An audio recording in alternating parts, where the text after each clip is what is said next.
আসসালামু আলাইকুম প্রিয় শিক্ষার্থীরা, একাদশ শ্রেণীর মানবিক শাখার শিক্ষার্থীদের আজকে পৌরনীতি ক্লাসে তোমাদের স্বাগতম।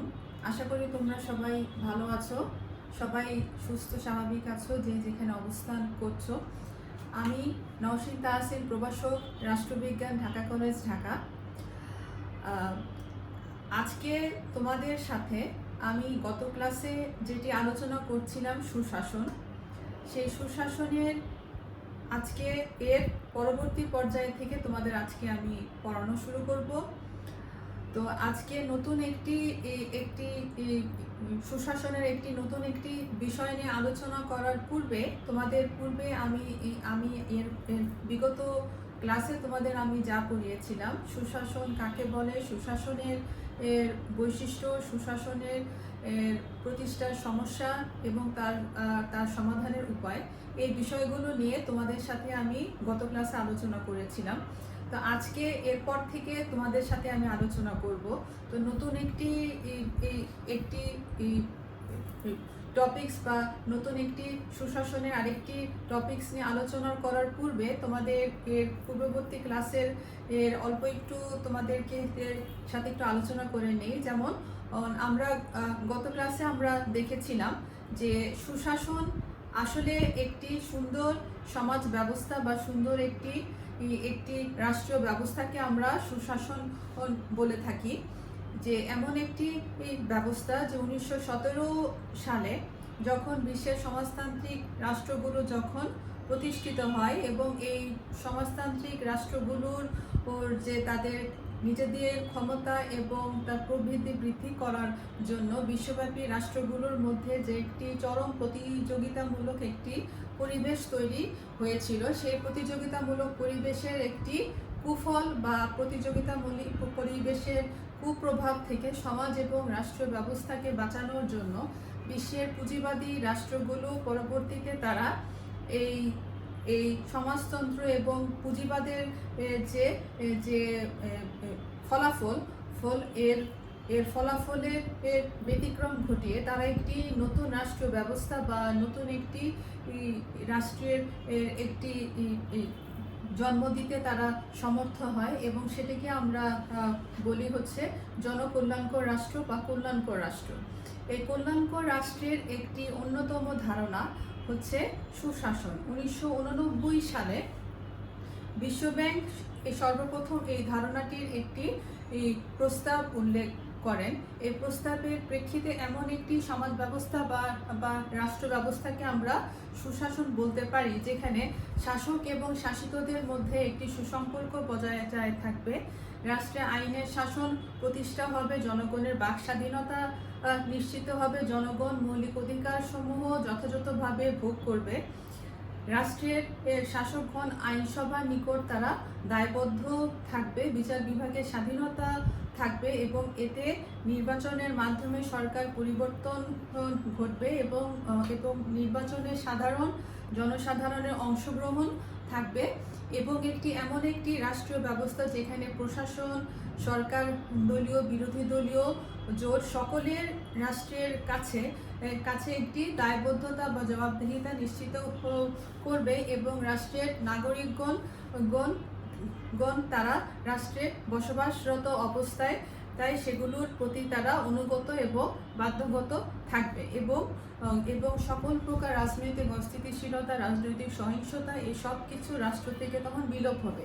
এ ধরনের একটি শাসন ব্যবস্থা যেটি নাকি সমাজ এবং রাষ্ট্র জীবনের জন্য একটি কাম্য এবং একটি সুন্দর জীবনযাপনের জন্য প্রয়োজনীয় শাসন ব্যবস্থাকে আমরা বলেছিলাম হচ্ছে সুশাসন। তো এই সুশাসন প্রতিষ্ঠা করার জন্য আমাদের যেমন নাগরিক এবং সরকার পক্ষ উভয়কে একটি সম্মিলিত প্রচেষ্টার মাধ্যমে বা আমরা বলতে পারি যে একটি ঐকান্তিক প্রচেষ্টার মাধ্যমে আমরা রাষ্ট্রে সুশাসন প্রতিষ্ঠার পথটাকে আরো বেশি সুগত করতে পারি। তো সেই বিষয়টা নিয়ে তোমাদের সাথে আমি আজকে আলোচনা করব যে সুশাসন প্রতিষ্ঠার সরকার বা সরকার দলীয় জোটের কি ধরনের সাহায্য সহযোগিতা আমরা পেয়ে থাকি। যেমন আমরা বলতে পারি যে সংবিধানে যখন একটি রাষ্ট্রের এর এর অন্যতম শাসনযন্ত্র বা যেটির উপরে ভিত্তি করে সরকার তার শাসনযন্ত্র পরিচালিত করে সেটাকে আমরা বলে থাকি হচ্ছে সংবিধান।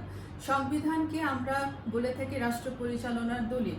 সংবিধানের ভিত্তিতে একটি দেশের নির্বাচিত সরকার তার রাষ্ট্র কাঠামো, তার রাষ্ট্রযন্ত্র, তার শাসনযন্ত্রটা পরিচালিত করে এবং নিয়ন্ত্রিত করে। সংবিধানের মাধ্যমে যেহেতু রাষ্ট্রের সমস্ত নীতি নির্ধারণ এবং আইনগুলো প্রণীত হয়ে থাকে, এজন্য সংবিধানে অবশ্যই জনগণের মৌলিক অধিকারের সন্নিবেশ ঘটাতে হবে। জনগণকে তাদের মৌলিক অধিকার সমূহ কি কি, তাদের একটি স্বাধীন রাষ্ট্রের নাগরিক হিসেবে জনগণ একটি সামাজিক, রাজনৈতিক, অর্থনৈতিক দিক থেকে কি সকল সুযোগ সুবিধা সমূহ রাষ্ট্র থেকে তারা পাবে, সেই বিষয়টিকে অবশ্যই জনগণের সামনে অবগত হতে হবে। মৌলিক অধিকার সম্পর্কে যখন সরকার এবং প্রশাসন উভয় যখন জনগণের তাদের ইচ্ছা অনিচ্ছাগুলো, চাওয়া পাওয়াগুলো যেমন সংবিধানে সন্নিবেশ ঘটাবে, তখনই রাষ্ট্রের নাগরিকগণ সুশাসন রাষ্ট্রে প্রতিষ্ঠিত হচ্ছে বা হওয়ার প্রক্রিয়াধীন সে বিষয়টি সম্পর্কে অবশ্যই নিশ্চিত হবে। জনগণের অবশ্যই মত প্রকাশের স্বাধীনতা থাকতে হবে। প্রত্যেকেই একটি স্বাধীন রাষ্ট্রের নাগরিক হিসেবে তার নিজস্ব মতামত প্রকাশ করার মতো অধিকারের ব্যবস্থা থাকতে হবে। যে কোনো পরিস্থিতি সমাজ এবং রাষ্ট্রে যেটি উদ্ভূত হয় না কেন, সেটি অবশ্যই যে কোনো শান্তিপূর্ণ উপায়ের মাধ্যমে সেটি মীমাংসার ব্যবস্থা করতে হবে। কোনো রকমের হরতাল, সংঘর্ষ, মারামারি, হানাহানি না, বরং যে কোনো সমস্যার সমাধান সেটি আলোচনা সমালোচনার ভিত্তিতে রাষ্ট্রের মধ্যে সেটিকে সমাধানের প্রয়াস আমাদের ঘটাতে হবে। আমাদেরকে সরকারকে একটি দায়িত্বশীল সরকার ব্যবস্থা হিসেবে প্রতিষ্ঠিত করতে হবে। আমরা জানি যে কোনো রাষ্ট্রের গণতান্ত্রিক রাষ্ট্রসমূহ, আমাদের উন্নয়নশীল দেশসমূহ এবং উন্নত বিশ্বের যে সকল দেশসমূহ যেসব দেশে গণতান্ত্রিক শাসন ব্যবস্থা প্রতিষ্ঠিত হয়েছে, এই গণতান্ত্রিক রাষ্ট্রসমূহে তাদের যে সরকার যারা নির্বাচিত হয় তারা অবশ্যই গণতান্ত্রিক পদ্ধতির মাধ্যমে, আর সেই গণতান্ত্রিক পদ্ধতিটি হচ্ছে নির্বাচনের মাধ্যমে যখন একটি দেশের গণতান্ত্রিক সরকার প্রতিষ্ঠিত হয়, এই গণতান্ত্রিক সরকার তার সমুদয় কাজের জন্য, তার সমুদয় কর্মকাণ্ডের জন্য অবশ্যই তাকে আইনসভার নিকট তাকে জবাবদিহি থাকতে হবে। তাকে যে কোনো কাজ তাকে সে করে থাকবে না কেন, সেটি অবশ্যই আইনসভা কর্তৃক সমর্থিত, সংবিধান কর্তৃক সমর্থিত হতে হবে এবং সরকারকে তার শাসন বিভাগ এবং আইন বিভাগ, বিচার বিভাগ প্রত্যেকের কাছে তার নিজের কাজের দায়িত্বশীলতা এবং জবাবদিহি থাকতে হবে। একটি সরকার বা সরকার যন্ত্র যখন তার জনসাধারণের কাছে যখন দায়িত্বশীল থাকে, তখন সে সরকার কখনো স্বৈরাচারী সরকার বা জনগণের বিপক্ষে নীতি নির্ধারণ করবে এ ধরনের কোনো মানসিকতা তখন আর সেই সরকারের কখনো হতে পারে না। এজন্য অবশ্যই একটি নির্বাচিত সরকারকে একটি দায়িত্বশীল ভূমিকায় অবতীর্ণ হতে হবে। প্রশাসন যন্ত্র যারা পরিচালনা করবে তাদেরকে অবশ্যই প্রভু ভক্তু না হয়ে তাদেরকে অবশ্যই জবাবদিহিমূলক একটি প্রশাসন ব্যবস্থা গড়ে তুলতে হবে। শুধুমাত্র সরকার এবং তার সরকার দলীয় লোকই শুধুমাত্র জবাবদিহি করলে হবে না। এক্ষেত্রে প্রশাসনের কাজে যারা নিয়োজিত সরকারের উচ্চপদস্থ কর্মকর্তা কর্মচারী বৃন্দ, যাদেরকে আমরা আমলা বলে থাকি, সরকারের এই নীতি নির্ধারণ প্রক্রিয়ার সাথে যারা সরাসরিভাবে জড়িত থেকে সরকারকে সকল দিক থেকে সাহায্য সহযোগিতা এবং পরামর্শ দিয়ে থাকে, সেই একটি বিশেষ শ্রেণীকে আমরা বলে থাকি আমলা। তারা শুধুমাত্র সরকারের সাথে একই সাথে কাজ করে, সরকারের নীতি নির্ধারণ, সরকারকে তারা পরামর্শ এবং তারা আইন প্রণয়ন যে কোনো বিষয়ে তারা পরামর্শ সহযোগিতা করে থাকে এবং তারা অবশ্যই সরকার কর্তৃক নিয়োগপ্রাপ্ত এবং একটি বিশেষ প্রতিযোগিতামূলক পরীক্ষার মাধ্যমে তারা নির্বাচিত হয়ে তারা শাসনযন্ত্রে তারা সরাসরিভাবে যুক্ত হয়েছে। তারা নির্দলীয় একটি ব্যক্তিবর্গ, কিন্তু তারা প্রশাসন যন্ত্রে যখন তাদের অবতীর্ণ হবে তখন অবশ্যই তাদেরকে একটি দায়িত্বশীল ভূমিকায় তাদেরকে অবতীর্ণ হতে হবে এবং সবাইকে সবার অবস্থান থেকে অবশ্যই সেক্ষেত্রে তাদেরকে জবাবদিহি থাকতে হবে। তখনই একটি সরকার বা একটি প্রশাসন একটি একটি সুন্দর শাসন ব্যবস্থা উপহার দিতে পারবে। সরকারকে অবশ্যই দক্ষ এবং কার্যকর একটি সরকার হতে হবে, যে সরকার নাকি দেশ এবং প্রশাসনকে যথাযথভাবে পরিচালনা করার যা দক্ষতা এবং যোগ্যতা সম্পন্ন একটি নেতৃত্ব দিতে পারবে। তো এক্ষেত্রে সকলের কাছে গ্রহণযোগ্য এবং সকলের কাছে সম্মানীয় এমন একজন ব্যক্তিকে অবশ্যই রাষ্ট্রনায়ক হিসেবে নির্বাচিত করতে হবে, এবং সেই ব্যক্তির অধীনে যারা অধীনস্থ যে সকল মন্ত্রী পরিষদের সদস্য, সংসদ সদস্য, প্রত্যেকেই সকলের কাছে গ্রহণযোগ্য এবং মনোনীত ব্যক্তি হতে হবে, এবং তখনই একটি প্রশাসনকে আমরা একটি দক্ষ এবং একটি কার্যকর প্রশাসন হিসেবে আমরা তাকে বলতে পারি। এক্ষেত্রে প্রশাসনের মধ্যে স্বচ্ছতা থাকতে হবে, জবাবদিহিতা থাকতে হবে, প্রশাসনকে অবাধ এবং তাদেরকে একটি অবাধ এবং নিরপেক্ষ নির্বাচনের মাধ্যমে তারা নির্বাচিত হয়ে আসতে হবে। এক্ষেত্রে প্রত্যেকটি রাষ্ট্রের যে সকল প্রাপ্তবয়স্ক জনসাধারণ তাদের ভোটাধিকারের ভিত্তিতে একটি প্রশাসন বা একটি সরকার তার রাষ্ট্র পরিচালনার কাজে সে অধীনস্থ হয়ে থাকে। রাষ্ট্রীয় আইনের শাসনকে যথাযথভাবে প্রতিষ্ঠিত হতে হবে। আমরা জানি যে অধ্যাপক ডাইসি বলেছেন, রাষ্ট্রীয় আইনের শাসন প্রতিষ্ঠিত হতে হলে এমন একটি ব্যবস্থা তৈরি করতে হবে যেখানে আইনের দৃষ্টিতে সকলেই সমান, সকলেই আইনের মাধ্যমে শাস্তি পাবার উপযোগী, এবং শুনানি গ্রহণ ব্যতীত কারোর বিরুদ্ধে কোনো শাস্তিমূলক বা আইনানুগ ব্যবস্থা গ্রহণ করা যাবে না। এই তিনটি নীতির ভিত্তিতে আমরা বলতে পারি যে রাষ্ট্রে অবশ্যই আইনের শাসন প্রতিষ্ঠিত হয়েছে। এবং সুশাসন প্রতিষ্ঠা করতে হলে একটি সরকার বা একটি দক্ষ সরকারকে অবশ্যই রাষ্ট্রে আইনের শাসনটাকে যথাযথভাবে প্রয়োগ করতে হবে, এবং সেটি আসলে সঠিকভাবে বাস্তবায়িত হচ্ছে কিনা সেটি অবশ্যই খেয়াল রাখতে হবে। রাষ্ট্রে অবশ্যই বিচার বিভাগের গতিশীলতা থাকতে হবে, এবং বিচার বিভাগকে অবশ্যই একটি নিরপেক্ষ একটি শাসনযন্ত্র হিসেবে প্রতিষ্ঠিত করতে হবে।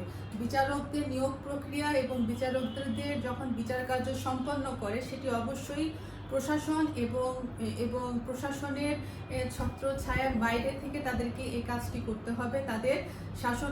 তাদের বিচার কার্য পরিচালনা করার সময় প্রশাসনের কোনো হস্তক্ষেপ কখনো আরোপ করা যাবে না। এক্ষেত্রে রাষ্ট্রের সঠিক বিচার কার্য সম্পন্ন হওয়া থেকে দূরে থাকবে, এবং দেশের জনসাধারণ তারা সঠিক বিচার কাজ বা একটি স্বচ্ছ বিচার কাজ হওয়া থেকে তারা অবশ্যই ন্যায় বিচার পাবে না, এবং দেশের জনসাধারণই এক্ষেত্রে কিন্তু বঞ্চিত হবে। এবং একটি রাষ্ট্রের আইন আর রাষ্ট্রের বিচার কাজটা যদি সঠিকভাবে না হয়, তখন কিন্তু সেই রাষ্ট্রে কখনো সুশাসন সঠিকভাবে কখনো বিরাজ করতে পারে না। আইনসভাকে একটি গতিশীল এবং একটি কার্যকর আইনসভা হিসেবে গড়ে তুলতে হবে। আমরা জানি যে একটি গতিশীল বা একটি কার্যকর আইনসভা হিসেবে প্রতিষ্ঠিত করতে হলে আইনসভাকে এমন একটি পর্যায়ে নিয়ে আসতে হবে যেখানে সরকারি দল এবং বিরোধী দল উভয়ই সংসদে উপস্থিত থাকবে, এবং সংসদে যে কোনো সমস্যা বা যে কোনো সমালোচনা যখন তৈরি হবে সেটির মীমাংসা অবশ্যই এই সংসদের মধ্যে থেকেই করতে হবে। এবং সংসদে যদি একটি সরকারি দল এবং বিরোধী দল উভয়ই যদি উপস্থিত থাকে এবং উভয়ে যদি সম্মিলিত আলোচনার মাধ্যমে যে কোনো সমস্যার যদি সমাধান করা যায়, তখনই এই ধরনের সংসদকে আমরা বলি একটি গতিশীল এবং একটি কার্যকর সংসদ। এবং একটি সুষ্ঠু গণতান্ত্রিক চর্চা যে সকল দেশের মধ্যে বিদ্যমান আছে, প্রত্যেকটি দেশের মধ্যেই কিন্তু অবশ্যই সংসদকে কিন্তু একটি গতিশীল এবং একটি কার্যকর সংসদ হিসেবেই কিন্তু তাকে কাজ করতে হয়। কারণ সুশাসন নিশ্চিত করতে হলে রাষ্ট্রে একটি দক্ষ এবং একটি কার্যকর সংসদ অবশ্যই কিন্তু প্রতিষ্ঠিত করতে হবে। এছাড়া আমরা দেখতে পাই যে অবশ্যই রাষ্ট্রের স্থানীয় সরকার যে কাঠামো, স্থানীয় সরকারের ব্যবস্থা, সেই স্থানীয় সরকার ব্যবস্থাটা অনেক বেশি শক্তিশালী হতে হবে। দেশের রাজনীতি এবং নীতি নির্ধারণের ক্ষেত্রে সরকারকে কিন্তু পুরোপুরিভাবে কিন্তু স্থানীয় সরকারই তারা কিন্তু সক্রিয়ভাবে কিন্তু অংশগ্রহণ, তারা কিন্তু রাজনৈতিকভাবে ভাবে, সামাজিকভাবে সকল দিক থেকে তারাই কিন্তু সবচেয়ে বেশি সাহায্য এবং তারাই কিন্তু সবচেয়ে বেশি একটি জোরদার সমর্থন করে থাকে। তো এক্ষেত্রে স্থানীয় সরকার ব্যবস্থাটা যদি গ্রহণযোগ্য একটি স্থানীয় সরকার ব্যবস্থা না হয়, তো তখন কিন্তু রাষ্ট্রের যে প্রশাসন যন্ত্রটা সেটি কিন্তু অনেকাংশে দুর্বল হয়ে পড়ে। তো এজন্য এই বিষয়টিকে অবশ্যই মাথায় রাখতে হবে এবং জনগণকে সবচেয়ে বেশি যে জিনিসটি দরকার, যে আসলে সরকার এবং তার যে অঙ্গ সংগঠন বা তার যে সরকার কাঠামো, কেউই কিন্তু সঠিকভাবে কিন্তু রাষ্ট্রের সুশাসন প্রতিষ্ঠা করতে পারবে না যদি রাষ্ট্রের নাগরিকগণ এই বিষয় সম্পর্কে সচেতন না হন। এক্ষেত্রে নাগরিক সচেতনতাটা অনেক বেশি প্রয়োজন, কারণ একটি দেশের নাগরিকরাই পারে কিন্তু রাষ্ট্রের প্রশাসন যন্ত্রটাকে আরো বেশি গতিশীল করার। তো এটা গেল হচ্ছে গিয়ে সুশাসন প্রতিষ্ঠার ক্ষেত্রে আমাদের সরকারের কি করণীয়। এখন একটি স্বাধীন রাষ্ট্রের নাগরিক হিসেবে শুধুমাত্র সরকারই কিন্তু দেশ পরিচালনা করে না, রাষ্ট্রের নাগরিকরাও কিন্তু সরকারকে কিন্তু রাষ্ট্র পরিচালনা করার ক্ষেত্রে কিন্তু সাহায্য করে থাকে এবং সরকার এবং জনগণের উভয় প্রচেষ্টার মাধ্যমেই কিন্তু একটি গণতান্ত্রিক রাষ্ট্রে কিন্তু সুশাসন বা একটি সুন্দর শাসন ব্যবস্থা কিন্তু বিরাজ করে। তো এজন্য এখন আমরা যেটা জানবো যে সুশাসন প্রতিষ্ঠায় আসলে নাগরিকদের দায়িত্ব ও কর্তব্য। নাগরিকদের একটি স্বাধীন রাষ্ট্রের নাগরিক হিসেবে নাগরিকদের যে সকল দায়িত্ব কর্তব্য সমূহ আমরা সাধারণত ভাবে আমরা জেনে থাকি, যে রাষ্ট্রের নাগরিকগণ, আমরা সুনাগরিক বলতে আসলে আমরা কাদেরকে বুঝিয়ে থাকি? সুনাগরিক বলতে হচ্ছে এমন এক ধরনের নাগরিককে আমরা বুঝে থাকি যারা নাকি দেশে অবস্থান করে তারা সরকারকে দেশের সংবিধান সম্মত উপায়ে সরকারের যে সকল নিয়ম কানুন বা রীতিনীতি সেগুলো মেনে চলে এবং সাথে সাথে সেই ব্যক্তি তার নিজের অধিকার সম্পর্কেও কিন্তু সচেতন থাকে। তো এই ধরনের একজন নাগরিককে কিন্তু আমরা বলে থাকি সুনাগরিক। তো একটি দেশের সুনাগরিক হতে হলে বা একটি দেশের একটি স্বাধীন রাষ্ট্রের নাগরিক হতে হলে তাদের কিন্তু কিছু দায়িত্ব কর্তব্য আছে, যেটি নাকি সুশাসন প্রতিষ্ঠার কাজে যেটি সরাসরিভাবে সেটি যুক্ত হতে পারে। যেমন আমরা দেখি যে তাদেরকে কিন্তু সামাজিকভাবে কিছু দায়িত্ব পালন করতে হয়, যেমন সামাজিকভাবে তাদের মধ্যে সচেতনতা বাড়াতে হবে। সুশাসন এবং তার সুফল সম্পর্কে পরিজন থেকেই কিন্তু সর্বপ্রথম কিন্তু একটি শিশু রাষ্ট্র সমাজ ব্যবস্থা, গণতন্ত্র এই সকল বিষয় সম্পর্কে কিন্তু ধারণা পেয়ে থাকে। তো এক্ষেত্রে পরিবার বড় একটি ভূমিকা পালন করে, কারণ পরিবারের মাধ্যমে একটি শিশু লালিত পালিত হয় এবং পরিবার থেকেই কিন্তু একটি শিশু রাষ্ট্র এবং সমাজ সম্পর্কে প্রথম শিক্ষা লাভ পায়। তো এজন্য সুশাসনটাকে আমাদেরকে জনসম্মুখে বা জনগণের মধ্যে তার সুফলটা সম্পর্কে আলোচনা করতে হলে সেটা অবশ্যই কিন্তু আমাদেরকে সামাজিকভাবে আরো বেশি দায়িত্বশীল হতে হবে। আমাদের পারিবারিকভাবে এই জিনিসটি সম্পর্কে আরো বেশি সচেতনতা আমাদের আনতে হবে। আমরা রাষ্ট্রের প্রতি আমাদের আনুগত্য প্রকাশ করা, আমরা একটি রাষ্ট্রের বা একটি স্বাধীন রাষ্ট্রের নাগরিক হিসেবে আমাদেরকে নিজ রাষ্ট্রের প্রতি দেশাত্মবোধক এবং হচ্ছে গিয়ে আমাদের মধ্যে অবশ্যই নিজ দেশের প্রতি অনুরাগ ভালোবাসা আছে এবং সেই অনুরাগ ভালোবাসা থেকে আমরা আমাদের নিজের দেশের প্রতি কিন্তু আমাদের একটি আনুগত্য বা আমাদের নিজ দেশের প্রতি একটি ভক্তি এবং শ্রদ্ধা আছে। সেই বিষয়টিকে মাথায় রেখে আমাদের অবশ্যই আমাদের নিজ রাষ্ট্রের প্রতি আমাদের আনুগত্য প্রকাশ করতে হবে এবং নিজ রাষ্ট্রের প্রতি আমাদের মমত্ববোধ আরো বাড়াতে হবে, কারণ তখনই কিন্তু আমাদের মধ্যে নিজের দেশের জন্য কাজ করা বা নিজের দেশের জন্য কিছু করা, তো এই বিষয়টি আমাদের তখন মাথায় আসবে। এরপরে হচ্ছে গিয়ে আমাদেরকে অবশ্যই নিজ রাষ্ট্রকে সম্বন্ধে যখন আমরা জানবো, নিজ রাষ্ট্র সম্বন্ধে যখন আমাদের শ্রদ্ধা ভক্তি ভালোবাসা প্রদর্শন করবো, তখন অটোমেটিকভাবে আমাদের মধ্যে কিন্তু এই রাষ্ট্রের আইনটাকে যথাযথভাবে পালন করা বা আইনটাকে যথাযথভাবে মেনে নেওয়ার যে একটি মানসিকতা সেটি কিন্তু তৈরি হবে।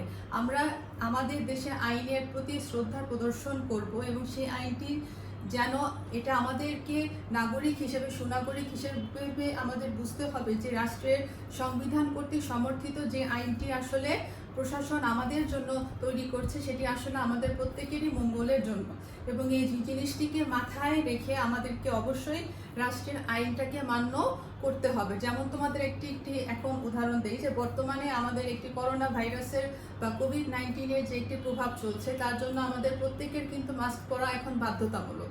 তো এই বিষয়টিকে আমাদের প্রশাসন আমাদের জন্য বাধ্যতামূলক করেছে, কিন্তু আমরা নাগরিক হিসেবে আমাদেরকে উচিত হচ্ছে কি প্রশাসনের এই নীতিটি যথাযথভাবে পালন করা। ঠিক একইভাবে আমাদের সংবিধান বা আমাদের প্রশাসন আমাদের রাষ্ট্রযন্ত্র পরিচালনা করার জন্য আমাদের মঙ্গলের জন্যই কিন্তু আমাদের জন্য আইনগুলো তৈরি করে, এবং সেই আইনগুলোকে আমরা যদি যথাযথভাবে বাস্তবায়ন করতে পারি বা বাস্তবায়ন করার কাজে যদি আমরা সাহায্য করতে পারি, তাহলেই কিন্তু সরকার এবং প্রশাসন যন্ত্র সঠিকভাবে তাদের দায়িত্বসমূহ পালন করতে হবে।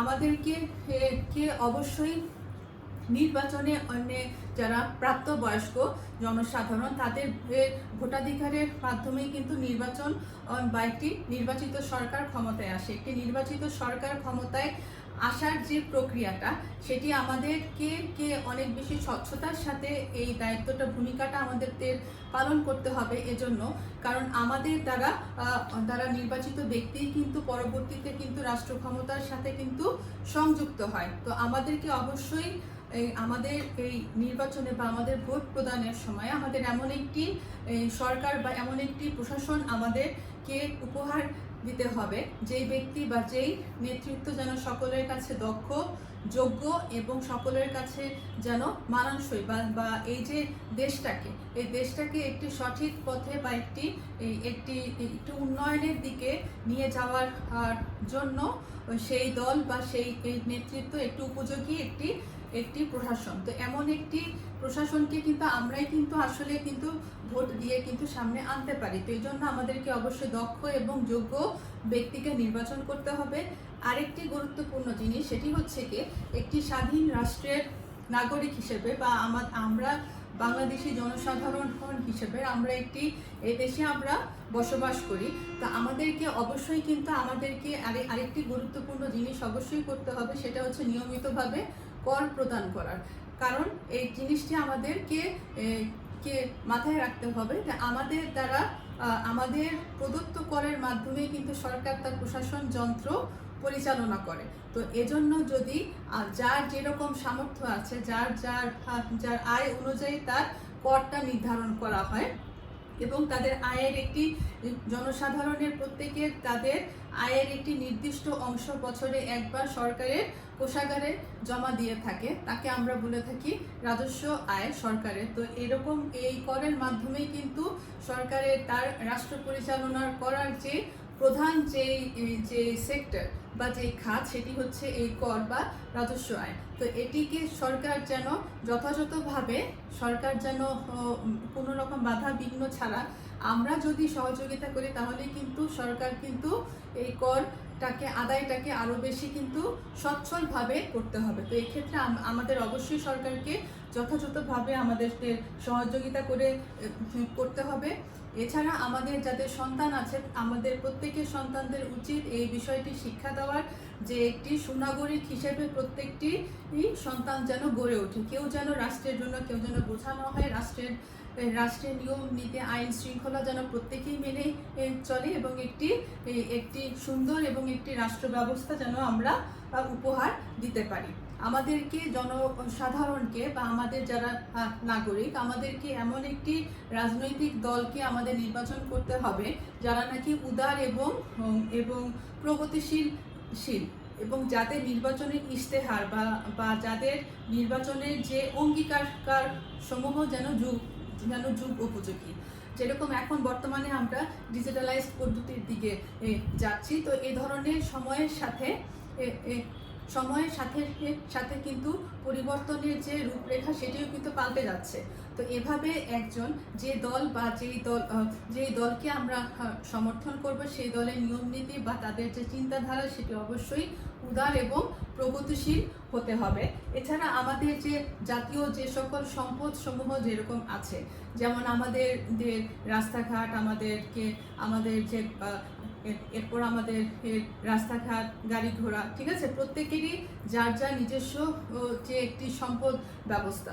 তো আমাদের যে রাজনৈতিক, আমাদের উন্নয়নশীল দেশের গণতান্ত্রিক একটি গণতান্ত্রিক ধারার একটি অন্যতম একটি অপসংস্কৃতি বলতে পারি, সেটি হচ্ছে রাজনৈতিক অস্থিতিশীলতা। সেই রাজনৈতিক অস্থিতিশীলতাটাকে দূরীভূত করে আমাদের প্রত্যেকের যার যার নিজস্ব সেক্টর থেকে, যার যার নিজস্ব জায়গা থেকে আমাদেরকে অবশ্যই দেশের এই জাতীয় সম্পদগুলোকে যেন যথাযথভাবে রক্ষা পাই। তো এই রক্ষা করতে পারি, সেই বিষয়টিকে অবশ্যই আমাদের খেয়াল রাখতে হবে।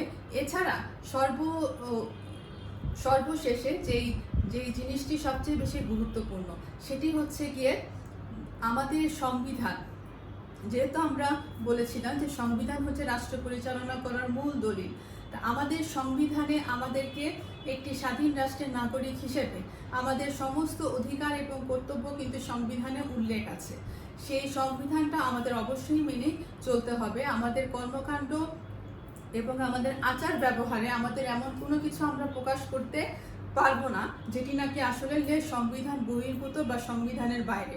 এজন্য সংবিধানের মধ্যে থেকে, সংবিধানের নিয়ম নীতি পালনের মাধ্যমেই কিন্তু আমরা একটি সুন্দর একটি গণতান্ত্রিক দেশ আমরা উপহার দিতে পারবো।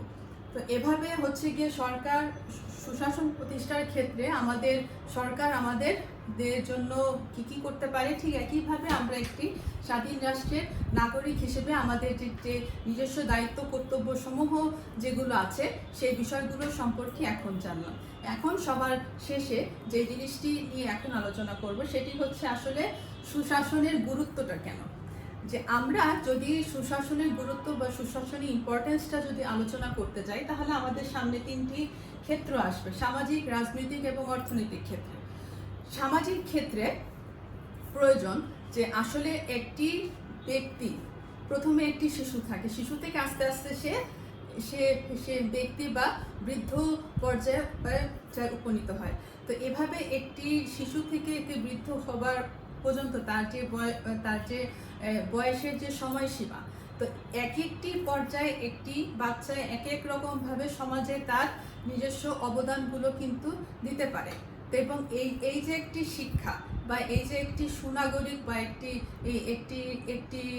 একটি সফল একজন নাগরিক বা একটি রাষ্ট্রের জন্য উপযোগী একজন নাগরিকের শিক্ষাটা কিন্তু আমরা এই সামাজিক ক্ষেত্র থেকেই, সামাজিক বা পারিবারিক ক্ষেত্র থেকেই কিন্তু পেয়ে থাকি।